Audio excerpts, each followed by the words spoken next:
Ada Ibu. Terus ada tentang kapan dia dibayar di situ, ada aturannya di dalam kontrak itu? Ada Ibu. Ada, apa namanya itu? Aturan tentang pembayarannya di kontrak. Termin Ibu. Termin, itu yang harus kalian jelaskan. Toh, jadi Ibu baru kalian ngeh kalau dikasih begitu. Ada termin, berarti pemasukan dari proyek itu berdasarkan hasil dari kita dibayar di termin kita, begitu. Berarti ada harus pemasukan, ada pengeluaran. Dari mana pengeluarannya? Itu nih tadi toh yang daya pondasi. Toh beli ke apa untuk material pondasi? Oh, misalkan pondasi batu gunung. Oh, berarti batu gunung. Ada apanya lagi? Oh, ada semennya. Ada apanya lagi? Pasir. Tidak lengkap gitu pondasi kalau tidak ada material itu. Apalagi biaya tukangnya. Mana bisa terpasang langsung di situ kalau tidak ada biaya tukangnya. Siapa mau pasang? Kan begitu. Toh, ini kan tidak pakai di alat. Tapi kalau misalkan di jalan raya, jalan yang kita buat itu kan umumnya menggunakan alat berat. Berarti ada pengeluaran tentang alat berat, ya. Nah, ini toh mata kuliah ini pasti ada tugasnya. Kalian diminta untuk mencari suatu proyek, kemudian ada di proyek itu pasti nilai kontraknya, kemudian ada terbitnya, dan kalian diminta untuk membuat bagaimana model sistem akuntansinya. Jadi paling cash flow sederhana mau ada arus masuk, ada arus keluar, ya seperti itu. Jadi itu tugas peserta. Nah, jadi kalau kita materi pasti ada juga tentang UTS, ada UAS, toh seperti itu, ya. Sampai sini dipahami dulu, disimak dulu baik-baik. Tunggu Ibu lanjut lagi, tunggu sebentar sekali.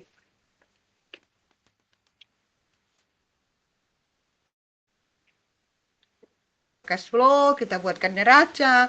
Neraca apa? Neraca dari hasil kita di lapangan tuh, hasil dari perhitungan-perhitungan pengeluaran-pengeluaran kita, ya. Nanti Ibu kasih contoh dan kalian nanti akan buat seperti contoh itu. Nah, untuk pertemuan kedua ini, pertemuan kedua ini ya, kita harus bahas dulu apa itu sebenarnya akuntansi proyek. Jadi paling tidak teorinya sebelum kita praktek. Prakteknya kan aplikasinya kan di tugas besar kita atau yang tadi Ibu sebutkan. Nanti Ibu kasih contoh seperti apa modelnya ya. Nah, berarti akuntansi proyek itu berfokus pada transaksi keuangan toh, karena namanya transaksi, ada transaksi di situ, ada cash flow ya, yang terkait dengan tentunya pengelolaan proyek. Jadi bukan pembelian barang campuran di toko-toko campuran atau pembelian tekstil, bukan itu, tapi kita ada fisik yang terwujud dengan hasil pembelian yang kita lakukan. Begitu toh?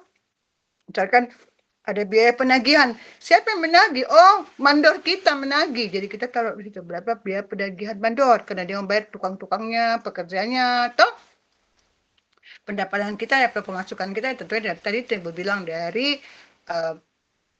termin, toh.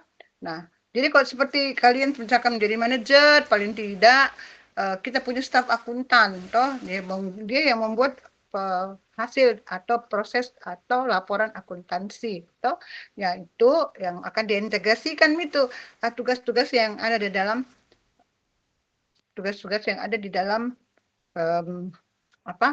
laporan itu, ya. Jadi kita itu sebenarnya sebagai kalau di remaja proyek 8 itu kita andalkan itu akuntansi itu kita tahu tentang berapa Mika status biayanya sekarang, posisi biaya seperti apa sekarang.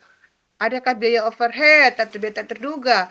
Kemudian bagaimana pendapatan dalam ini proyek? Apakah menguntungkan atau ternyata tidak? Kan bisa begitu dilihat dari hasil laporan dari akuntan kita, ya.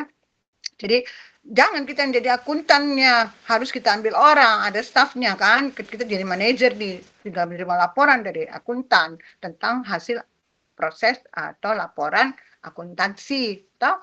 Jadi kita lakukan kita jadikan laporan ini untuk menentukan apakah kita kira-kira sampai akhir proyek masih sesuai dananya, toh, atau tidak sesuai, apakah kita perlu mengajukan misalkan kita tidak bisa tambahan dana karena kita memang tidak terkontrak sesuai dengan dana yang fix yang ada di dalam kontrak.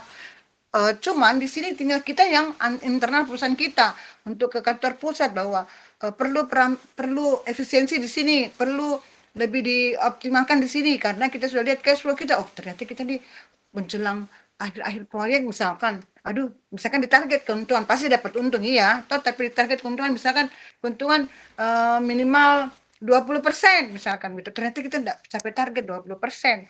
Aduh, ternyata kita cuma dapat misalkan 10% atau 15%. Berarti kita bisa bertanya kepada kantor pusat, karena kan kita di lapangan bahwa kondisi sekarang begini, kalau ini tidak diantisipasi, kita tidak buat seoptimal mungkin, kita bisa keuntungan kita betul-betul tidak capai target 20%. Seperti itu. Sehingga kita betul-betul lihat apa yang harus kita lakukan lagi nih, metodenya akan dirubah atau bagaimana ini dengan keadaan seperti ini. Itulah gunanya akuntansi proyek ya. Jadi kalau di akuntansi proyek itu kan kita harus bisa pastikan juga apakah proyek itu dikelola sesuai dengan anggaran atau kalau tidak ya itu tadi Bu bilang harus kencang kayak ikat pinggang. Apa yang harus dilakukan nih supaya proyek menjadi paling tidak tepat anggaran atau sesuai anggaran. Jangan melonjak dari anggaran, berarti kita rugi ya kan. Kalau kurang dari anggaran lebih bagus lagi karena itu adalah kebutuhan kita. Dan tentunya satu yang tidak bisa dilupakan bahwa kita harus mengusahakan proyek berjalan tepat waktu. Makanya jadi acuan kita adalah apa? Time schedule, kurva S. So, jadi dalam time schedule kurva S itu kan kelihatan tuh terurai itu semua apa itu pekerjaan, berapa biayanya, berapa per minggu, berapa per hari dia tuh yang mencakup pemeriksaan apa namanya pekerjaan rutinnya bahkan sampai per harinya itu akan kelihatan. Jadi kalian nanti akan membuat laporan akuntansi per hari itu pengeluarannya apa saja per hari itu ya, apa yang dibeli, tagihan apa yang ada, seperti itu.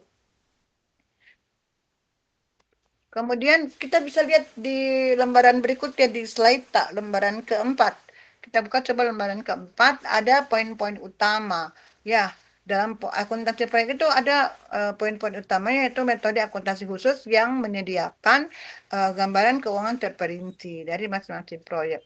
Yang mana itu akan membantu dan memantau profitabilitas dan mengelola biaya dan melakukan keputusan bisnis yang tepat. Terus sistem ini memungkinkan manajer proyek dan akuntan memahami dan mengelola biaya langsung, biaya overhead dan pendapatan khusus untuk setiap proyek yang memungkinkan penyesuaian anggaran dan rincian pekerjaan seperlunya. Kemudian apalagi? Nah itu tadi pengendalian proyek. Jadi apa yang Ibu tadi paparkan itu adalah bagian dari pengendalian proyek karena kita mengetahui bahwa di dalam time schedule kurva S itu sudah direncanakan day by day, itu minggu per minggu, week by week, month by month, dengan kelihatan dari hari ke hari mencakup minggu ke minggu lalu mencakup bulan ke bulan. Bagaimana cash flow yang terjadi itu dilingkan sama akuntannya, dilingkan dengan laporan akuntansinya, ya. Jadi kita bisa melihat ada pemantauan di situ. Kalau ada menyimpang, aduh ini kira-kira tendensinya mau melebihi dari anggaran. Kita cepat-cepat warning di situ yang tadi Bu bilang kita kencang kayak ikat pinggang untuk efisiensi seperti apa sehingga kita kembali on track. Artinya tidak membengkak biaya yang harus dikeluarkan untuk satu item pekerjaan tertentu, ya.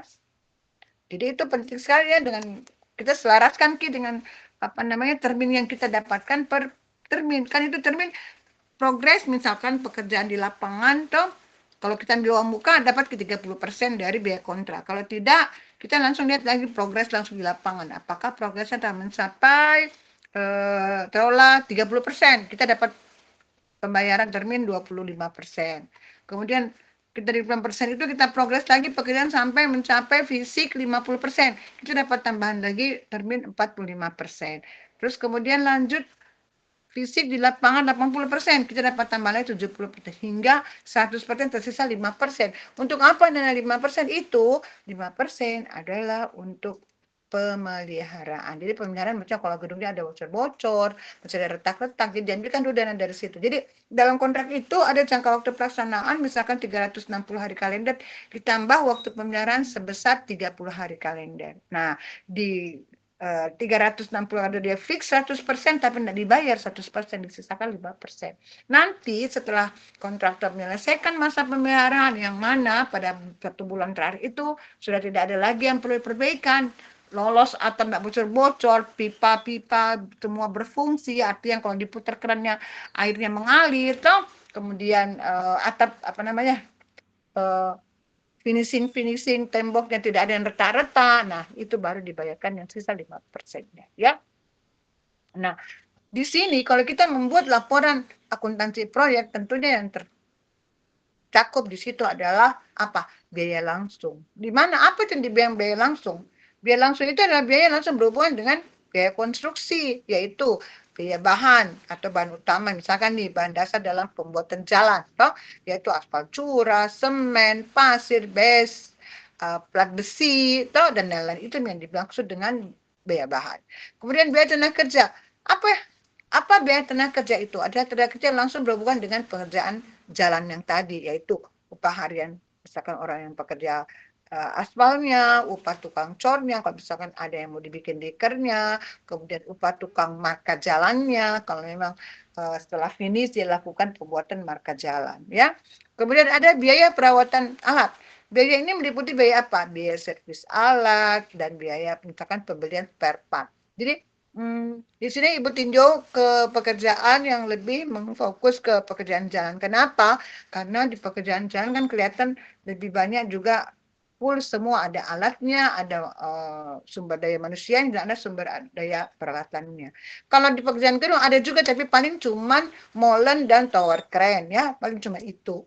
Nah, kalau di sini pekerjaan jalan dia kompleks karena ada dump truck, ada asphalt finisher, ada apa namanya, grader misalkan, ada ekskavator, kok memang digunakan semua alat-alat berat tersebut ya. Lalu kemudian ada biaya BBM dan transport, yaitu BBM dari alat berat tentunya, kayak tadi tuh asphalt finishernya, dump trucknya, ya itu menggunakan BBM solar misalkan. Kemudian yang berikutnya adalah biaya telepon dan air. Maksudnya apa Bu biaya telepon? Ya mungkin di situ tapi di lapangan bukan di kantor pusat, karena kita ini sesuai dengan biaya langsung yang berhubungan dengan konsumsi di lapangan. Misalkan ada biaya air, biaya telepon, dan biaya listrik. Kemudian ada juga biaya PPh pasal 23. Kalau misalnya kita menarik termin, itu dipotong biaya PPN, PPh pasal 23. Ya. Kemudian apalagi ya, ada biaya administrasi dan umum, yaitu biaya yang betul-betul di lapangan, yang kan di lapangan itu ada kantornya namanya direksi KIT. Nah di situ ada biaya-biaya, mungkin biaya administrasi ya, biaya office boy-nya, jadi yang berhubungan di lapangan. Nah kalau yang biaya tidak langsung tidak perlu kita itu, kecuali satu, kalau kita akan membuat laporan akuntansi secara keseluruhan. Misalnya begini, PT Bumi Karsa, kalian tahu kan PT Bumi Karsa, kontraktor nasional. PT Bumi Karsa itu mempunyai banyak-banyak proyek. Contoh, di Sulawesi ada, di Kalimantan ada, di Sumatera ada, di Papua ada, jadi 4 proyeknya. Ini tiap-tiap proyek kan masing-masing kalau internal proyeknya sendiri, mereka buat laporan akuntansi khusus untuk laporan di lapangan. Itu yang berhubungan dengan biaya langsung. Namun kalau di kantor pusatnya yang Bumi Karsa, misalkan di Makassar ini di Kala Tower, kantornya, itu mereka mengcompile semua laporan-laporan akuntansi dari 4 proyek ini. Yang dari Makassar, yang dari Papua, yang dari Kalimantan, maupun yang dari Sumatera. Jadi mereka yang menggabungkannya semua. Dan plus biaya-biaya tidak langsung yang berhubungan dengan proyek. Yang bagaimana itu?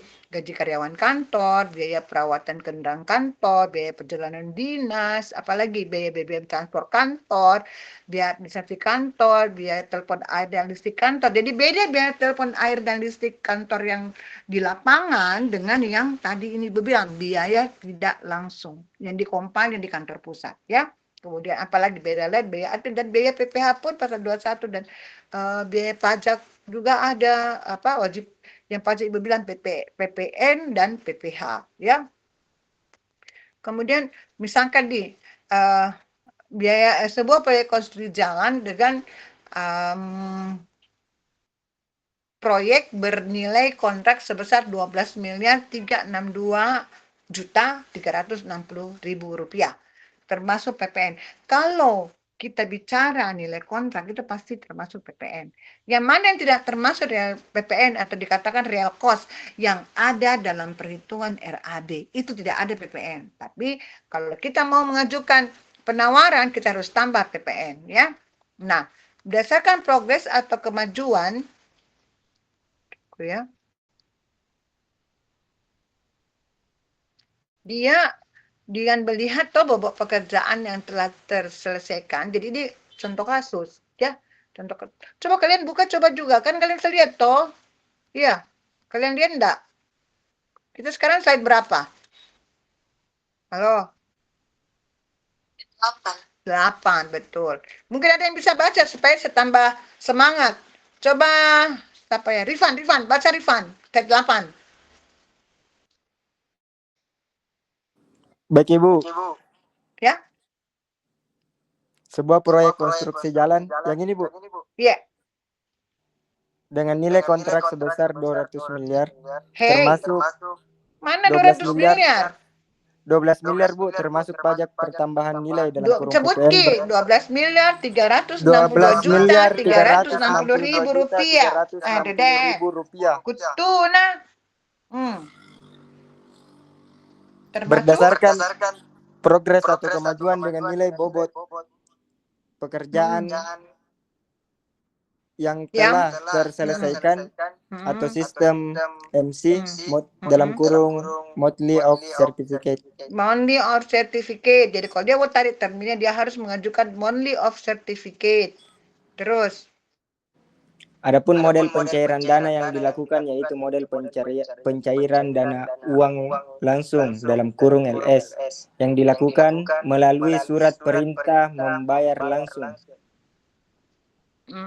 Pembayaran berdasarkan surat permintaan membayar tersebut di atas dilakukan dengan penerbitan surat perintah pencairan dana SP2D, oke. dengan melakukan potongan langsung PPh pasal 23 yakni sebesar 3% dan PPN sebesar 10% pada setiap pencairan pembayaran langsung. Perhitungan PPN, keluaran dan PPh pasal 23 dihitung. Bagaimana caranya? DPP sama Ada dengan siapa? nilai Ya. kotor kali 100 per 110.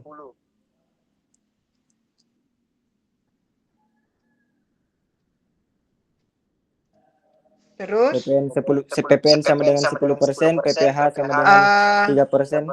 Itu adalah aturan lama.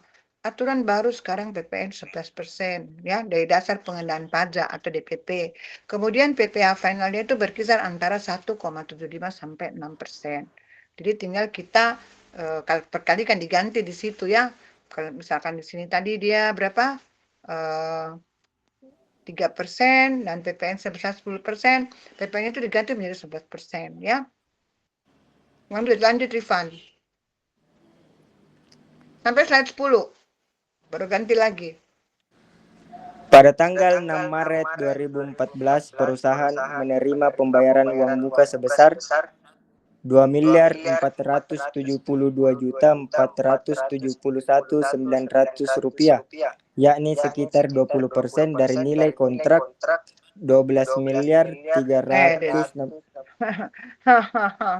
2 miliar dibagi itu 2 miliar 472 juta 471.900 dibagi 12 ya Bu, saya juta. maksud di sini Bu yang 20%-nya ini dari 20 miliar itu dari 12 miliar Bu.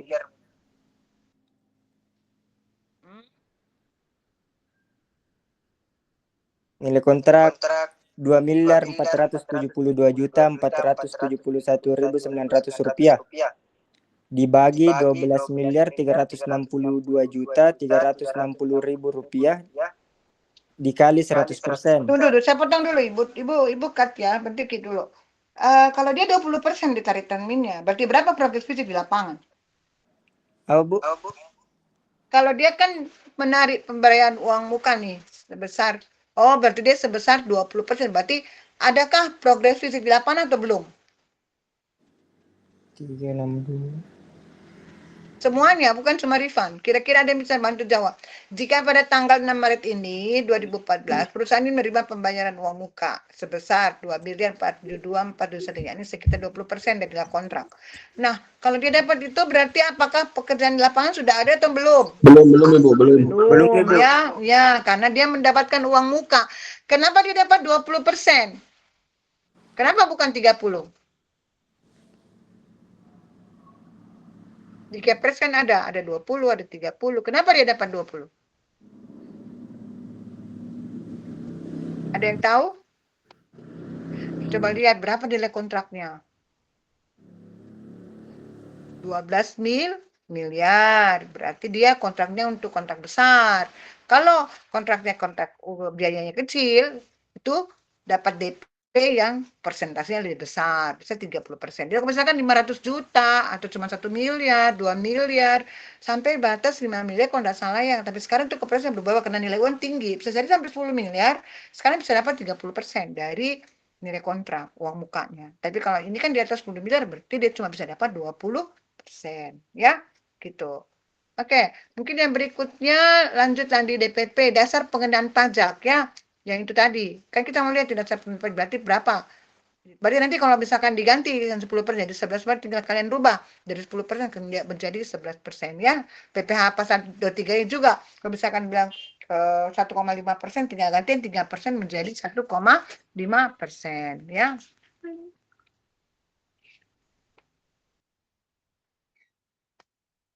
Boleh dipahami? Yang mana yang diganti? Jadi tugas kalian nanti kan dapat proyek. Cari proyek lah, di internet banyak proyeknya. Lalu dari proyek itu kalian lihat nilai kontraknya. Terus kalian terserah mau ambil dari uang muka, boleh. Mau seperti ini boleh. Nah, kalian hitung berapa uang yang masuk dari hasil uang muka itu. Misalkan, yang ini kan tadi, dia 2 miliar lebih ya DPP-nya. Kalian buat juga DPP-nya begitu, tapi diganti bukan 10%, 11%. Yang 3% ganti menjadi 1,5%. Kalau nggak salah sekarang 1,5%. Ya. Tapi kalau mau jadi 3% juga nggak masalah. Ini fleksibel, ini dua, antara 10 dengan 3.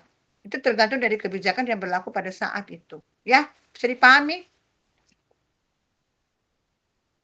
Ada yang mau ditanyakan? Karena itu yang digunakan nanti. Ini untuk pemasukan tak, untuk tugas besar. Paham? Kalau belum paham, boleh tanya yang mana? Silakan.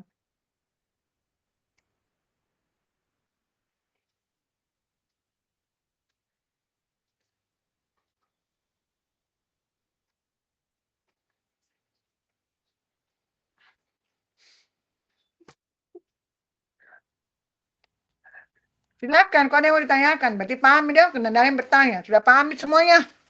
Hah? Ini yang halaman, salah halaman.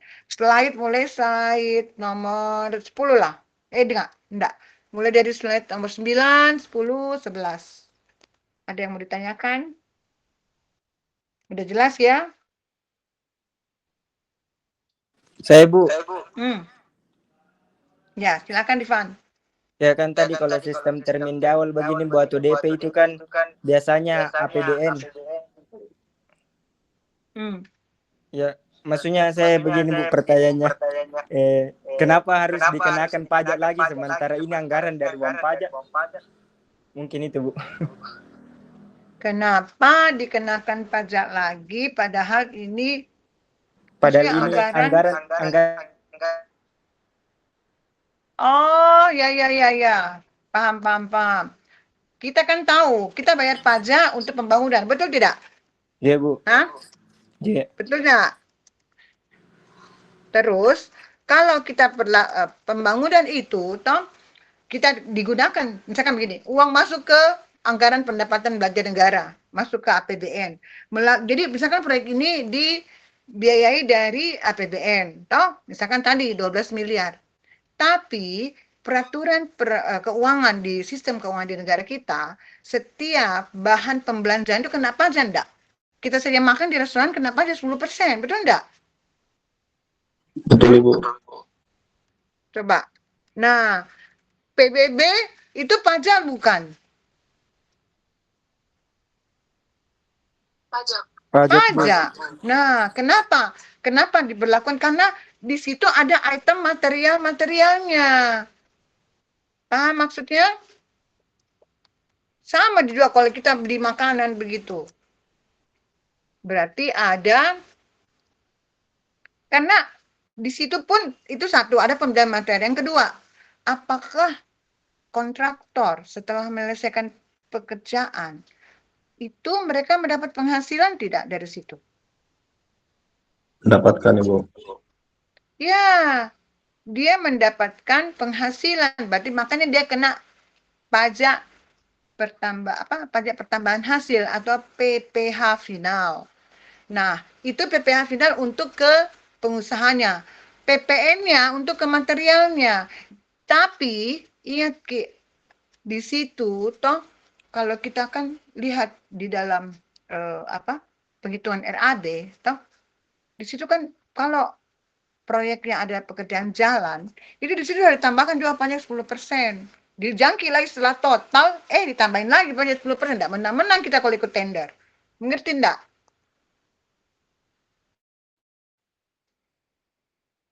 Dan kedua, kalau kontribusi pendapatan negara itu toh dipungut juga dari jasa konstruksi, mau perencanaan, mau pelaksanaan, mau pengawasan. Kan di penyedia jasa ada 3. Perencanaan, pelaksanaan, pengawasan. Ranahnya kontraktor adalah pelaksanaan. Ranahnya konsultan 2 ini, perencanaan dan pengawasan. Makanya ada konsultan perencana atau konsultan desain, ada konsultan pengawasan atau konsultan supervisi. Kan begitu, toh? Nah, inilah yang digunakan dia, jadi kita kembali lagi dipungut dari jasa konstruksi untuk juga dikumpulkan lagi untuk membiayai lagi pembangunan infrastruktur berikutnya. Jadi memang kalau kita lihat itu banyak di slogan-slogan bahwa pajak kita bayar ada berwujud kayak bangunan. Maksudnya itu bangunan di bawahnya tuh muncul kayak keping-keping uang emas ya kan begitu. Ada ibu lihat logo-logo, bukan logo sih, spanduk-spanduk ya. Artinya begini, memang kita diminta untuk bayar pajak dengan ketentuan itu pajak juga akan kembali ke kita. Itu salah satunya untuk pembangunan infrastruktur ya. Nah, yang kedua lagi, ada juga unsur masalah kepatuhan hukum dan legalitas. Pajak konstruksi, terutama PPh final, itu pasal 4 ayat 2, itu ada di dalam peraturan undang-undang bahwa kewajibannya itu diatur bagi kontraktor. Itu undang-undangnya itu adalah pasal Peraturan Pemerintah nomor 9 tahun 2022. Itu tadi pasal 4 ayat 2. Kemudian kalau pengusaha konstruksi itu paling tidak karena tadi ada bahwa dia mendapatkan penghasilan dari hasil melaksanakan proyek konstruksi. Terus ada lagi namanya prinsip keadilan dan kepatuhan. Tadi sudah kepatuhan hukum, sekarang ada lagi prinsip keadilan dan kepatuhan. Artinya begini, kita dengan membayar dengan ada pengenaan pajak di dalam konstruksi itu atau di dalam kontrak itu, maka kita melakukan atau menciptakan lingkungan yang adil. Artinya apa? Itu akan meningkatkan juga reputasi kita di mata klien bahwa kontraktor ini membayar pajak, taat membayar pajak, dan memang dikenakan seperti itu. Jadi artinya kembali, sedangkan kita lagi pajak bumi bangunan. Coba pikir, kenapa kita mau bayar pajak bumi pada kita yang punya tanah, kita yang punya bangunan? Emang pemerintah yang bangunkan, tidak, toh kita tanya bayar sendiri. Bangunannya kita beli, tanahnya kita beli, bangunan yang kita beli, kenapa kita harus bayar pajak bumi dan bangunan? Coba. Nah, itu juga sama, hampir sama di logika. Artinya kita punya kontribusi bahwa itu nantinya akan digunakan untuk membangun dari kita, untuk kita juga kembali kontribusi untuk pembangunan di negara kita. Ada orang sampai pindah negara. Kenapa? Tidak mau dibayar pajak penghasilan karena tinggi sekali pajak penghasilannya di negara itu. Saya lupa negara apa itu. Satu orang beramai-ramai tinggalkan itu negaranya karena dia tidak mau. Artinya dia misalkan dia di sana di negara itu dia punya banyak penghasilan. Tapi dia kena pajak sangat tinggi. Dia saking mau menghindari pajak, apa yang terjadi? Dia tinggalkan itu negaranya. Berpindah menjadi keluarga negaraan lain. Ya, seperti itu. Ada lagi? Dipahami Kak? Jadi itu dia tadi menyangkut tentang apa namanya? Ada tentang pengaturan ekonomi, toh masih dengar kan itu kalau di konstruksi itu kan dia proyek-proyek strategis yang bernilai tinggi, sehingga apa?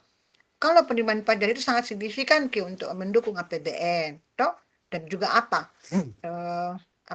memacu pertumbuhan ekonomi. Karena tinggi kina di sana dulu kreatifnya itu tinggi untuk pekerjaan proyek-proyek dari konstruksi strategis. Saya bisa bilang ini seperti itu ya. Bisa dipahami Rifan atau misalnya ada pertanyaan lain? Bisa Ibu, makasih. Iya, kalau tidak ada kita lanjut lagi. Kita lanjut slide berikutnya. Tunggu, Ibu buka dulu slide yang tadi mana. Nah, sudah tahu dia. Nanti kalian buat ini, nah cari ke proyek. Kemudian studi kasus tak per masing-masing mahasiswa dan tidak boleh sama proyeknya. Bikin jadi pendapatan dari sini. Enggak, bagi saja bilang dapat uang muka 20%. Jadi berapa? Dan sekarang itu yang dibelanjakan. Apa yang dibelanjakan? Lanjut lagi. Slide ke berapa? 12. Siapa mau baca? Coba Darul. Darul mana Darul? Aduh, Darul. Coba Darul baca. Perusahaan mencatat uang muka tersebut adalah sebagai berikut. Kas Bank BJB senilai 2.180.270.675 rupiah. PPN keluaran 220.770.173. PPh pasal 23 67.431.052 rupiah. PPN keluaran 224.770.173. Pendapatan kontrak konstruksi senilai 2.287.701.727 rupiah.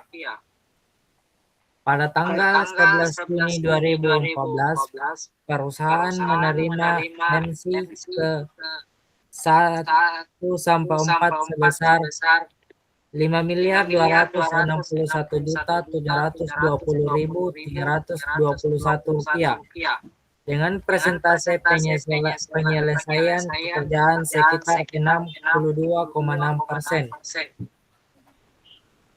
2.472.471.900 rupiah ditambah 5.261.720.321 rupiah dibagi 12.367.360.000 rupiah dikali 100%. Untuk perhitungan PPN kekeluaran dan PPh pasal 23 sebagai berikut. DPP sama dengan 5 miliar. Itu DPP dasar pengenaan pajak. Nah, yang lupa. Kalau ada yang begitu berusaha jangan disingkat. Kalau tidak tahu nanti bilang apa kepanjangannya nih Bu, tanya sama Ibu supaya kalian tahu ya. Silakan. Dasar pengeluaran pajak 5.261.720.321 rupiah dikali 100% dibagi 110. Hasilnya 4.783.382.110 rupiah. Pajak pengeluaran negara keluaran 10% dikali 4.783.382.110 rupiah sama dengan 478.338.211 rupiah. PPh pasal 23 sama dengan 3% kali 4.383.382.110 rupiah sama dengan 143.501.463 rupiah. Perusahaan melakukan pencatatan atas pendapatan MC ke 1 sampai 4 tersebut. Baca ke sepanjang itu MC. Apa itu MC? Monthly certificate. Toh, tadi di awal ada disebutkan monthly certificate, artinya angsurannya per bulan. Kebetulan ini angsurannya sudah sampai 1 sampai 4. Ya.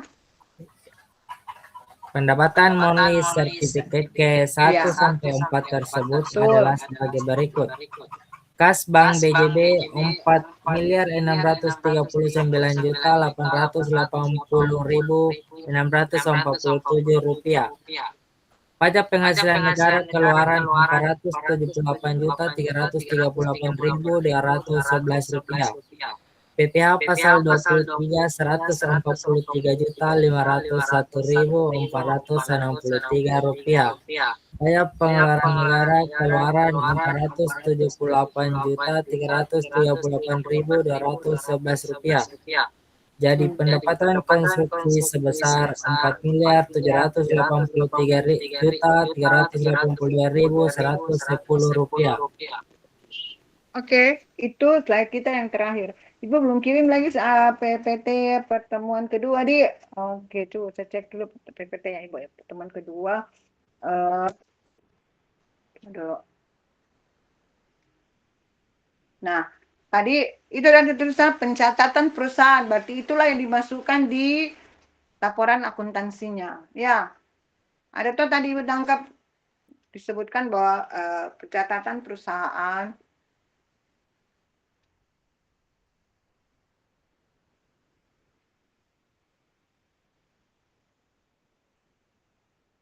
PPT yang kedua Ibu kirimkan lagi, tapi tunggu dulu. Ini cuma berapa slide ini? Ini sama sambungan sebenarnya sih. Teman kedua tuh.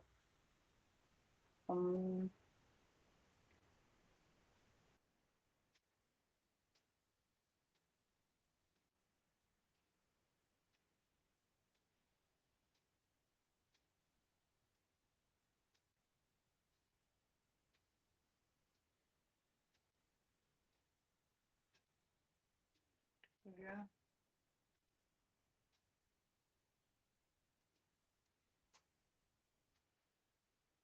Jadi di situ tadi.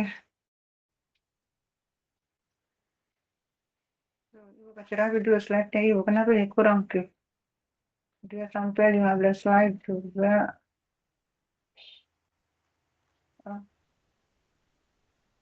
Slide 11-nya.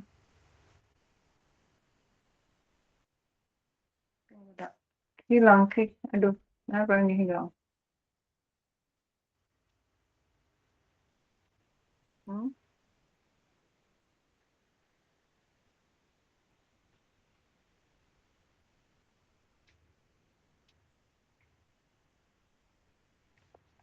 Ini toh slide-nya yang kedua. Oh, kenapa kosong ini? Tunggu, Ibu rapikan dulu. Di sini dipaparkan tentang metode akuntansi reguler, akuntansi konstruksi, kemudian di sini juga dipaparkan tentang, Ibu kasih rapi-rapi dulu, ini masih tuh metode presentasi penyelesaian.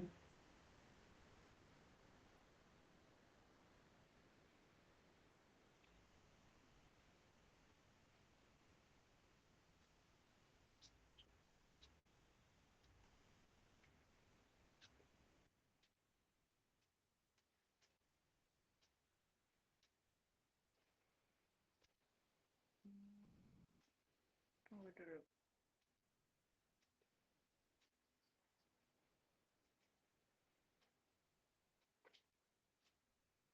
Ini slide-nya kenapa berkurang dia?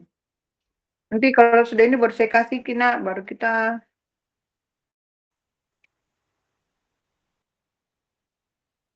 cari lagi ya, tunggu ya. Berikut ini metode kurang-kurang ke metode kontrak selesai. Ada lagi 15 slide.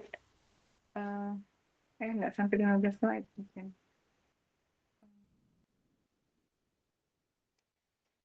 Tadi yang Ibu paparkan tadi.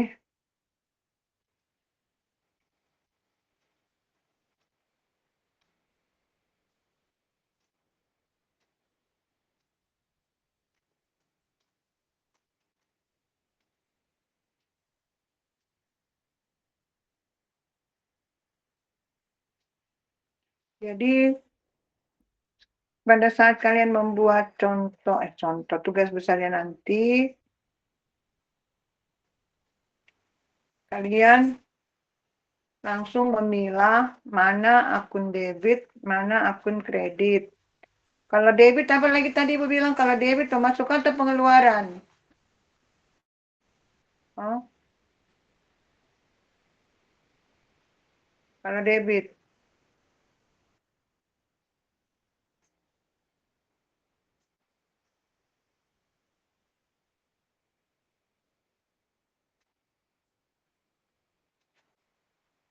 Pemasukan atau pengeluaran? Akun debit, nak.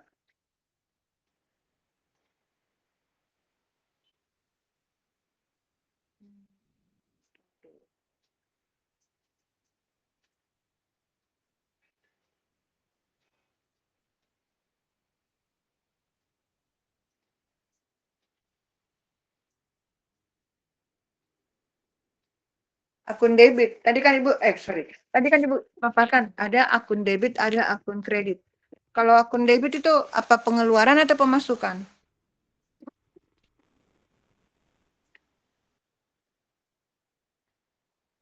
Di sini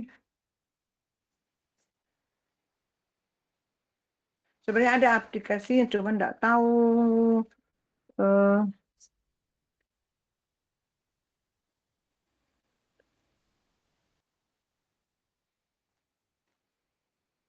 mungkin ini dulu yang saya kasihkan dulu teman saya kirimkan lagi di anu apa pertemuan kedua.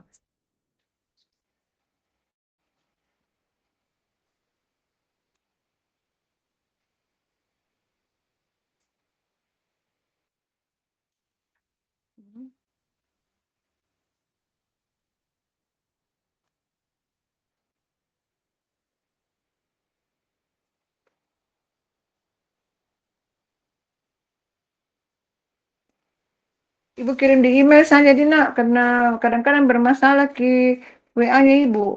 Jadi Ibu kirim di email ya. Tunggu. Siapa punya email yang bisa Ibu kirimkan untuk ini pertemuan kedua? Ibu lagi buka emailnya. Halo, siapa yang bisa Ibu?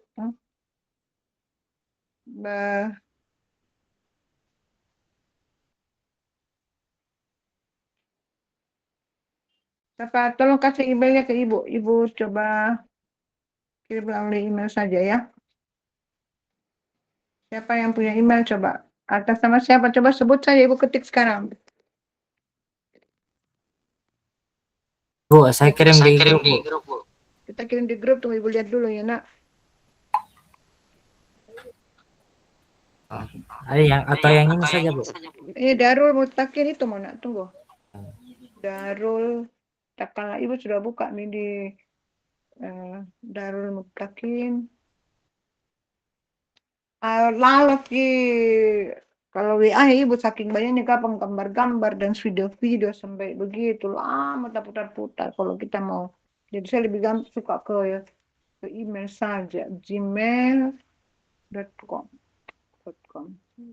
Tunggu saya cek kembali. Darul Mutakin 07 @gmail. Oh ya, Darul Mutakin. Subjek PPT atau materi pertemuan kedua. Jadi saya kasih materi yang menentu ketemu kita baru kita bahas sih. Mungkin ini kita berakhir dulu untuk materi pertemuan ini di pertemuan kedua. Berarti masih utang nih buat sampai nanti kita ketemu kita bahas 2 pertemuan, materi kedua dan materi ketiga insya Allah. Jadi kalau bisa besok mungkin.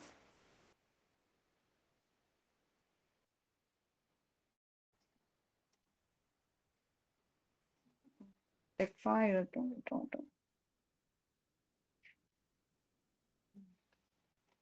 Akuntansi proyek PPT 2.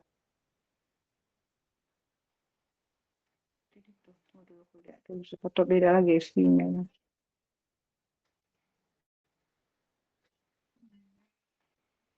Oh iya. Ketikanya kenapa 9 halaman udah saya terhapus ki biar dulu. Nanti dikoreksi lagi. Oke. Ini enak akuntansi yang nanti berikutnya lagi ya.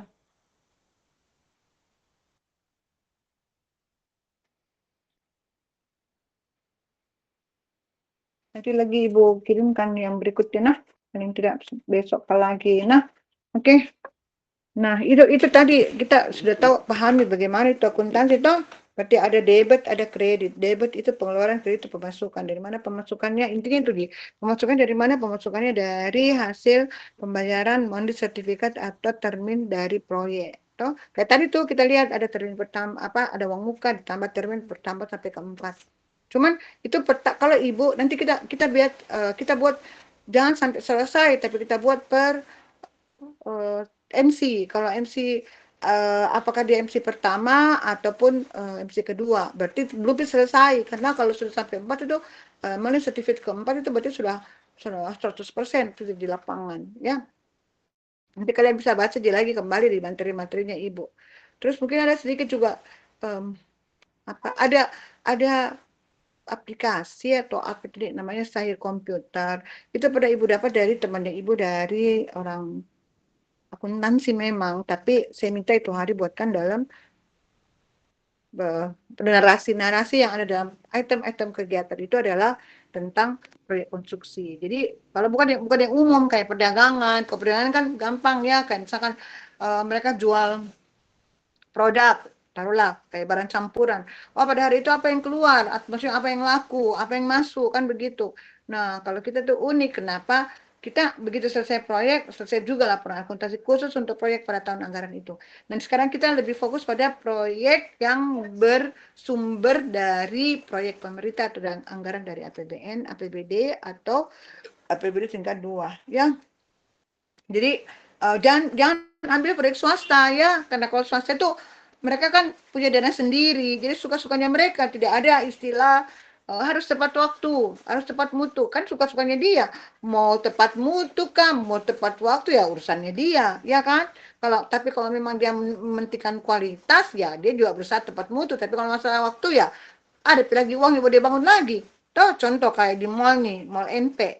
Mall NP itu kan dia bikin berapa tingkat ya, ada sampai di parkirannya sudah ditambah, kemudian dia juga buat kalau enggak salah kemarin itu ada kayak untuk gokar seperti itu ya kalau enggak salah ada di lantai berapa itu ya, lantai 5 apa lantai 4. Nah, itu kan kalau dia mengalami keterlambatan, toh itu kan bisa dimaklumi kenapa? Ya dia terlambat manakala uangnya belum ada yang masuk, tapi begitu perputaran uangnya ada lagi dia genjot lagi pekerjaan.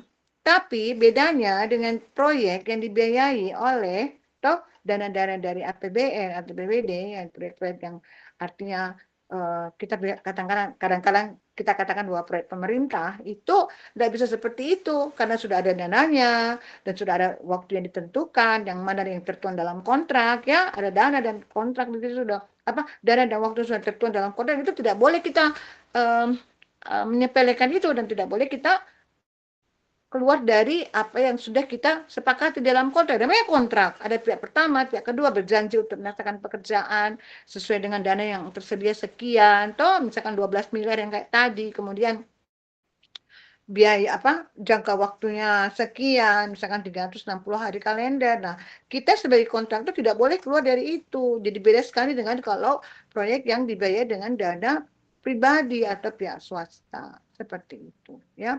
Nah, tentunya tadi pendapatan dari proyek itu sudah kita jelas tadi, dari monthly sertifikat.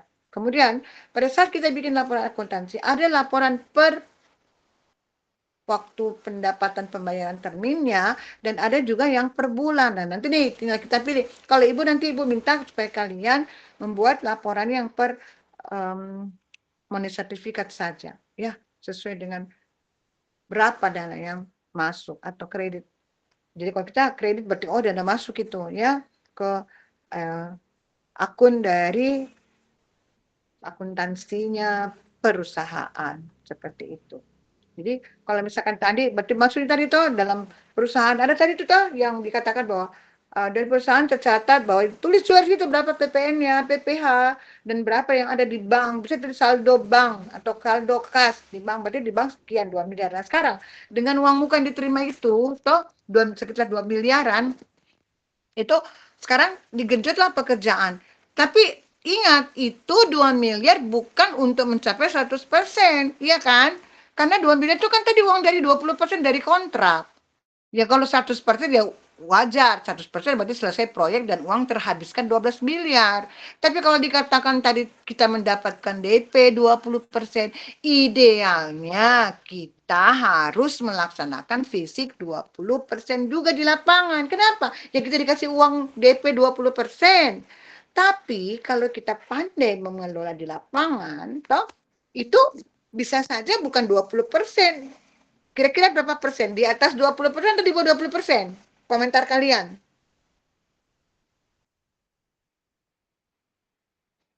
Di atas Halo? Ibu. Hah? Di atas atau di bawah? Di atas Ibu. Di atas. Kalau di bawah kenapa? Berarti tidak bagus cara pengelolaannya Ibu. Berarti kita rugi. Karena apa? Uang yang dikasih 20%.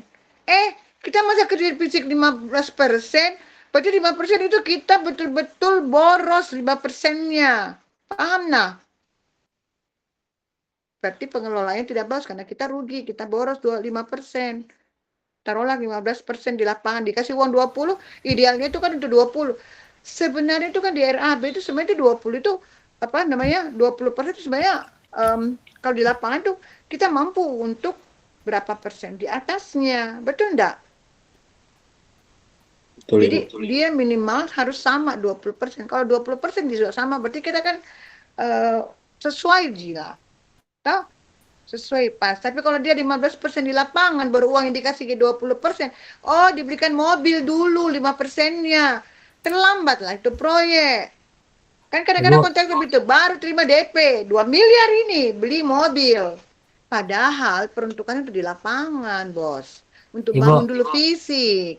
Iya mau toh? mau Bu ini Bu, waktu meet-nya Bu, sisa 2 menit Bu. Tidak apa-apa, Ibu juga lihat di sini dalam 1 menit. Panggilan berakhir dalam 1 menit. Nanti kita lanjut minggu depan. Besok paling, Dik. Oke, ini dalam 1 menit.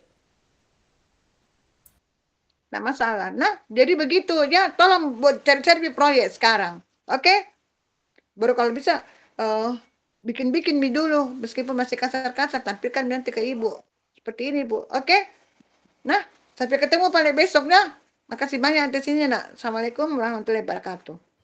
Waalaikumsalam warahmatullahi wabarakatuh.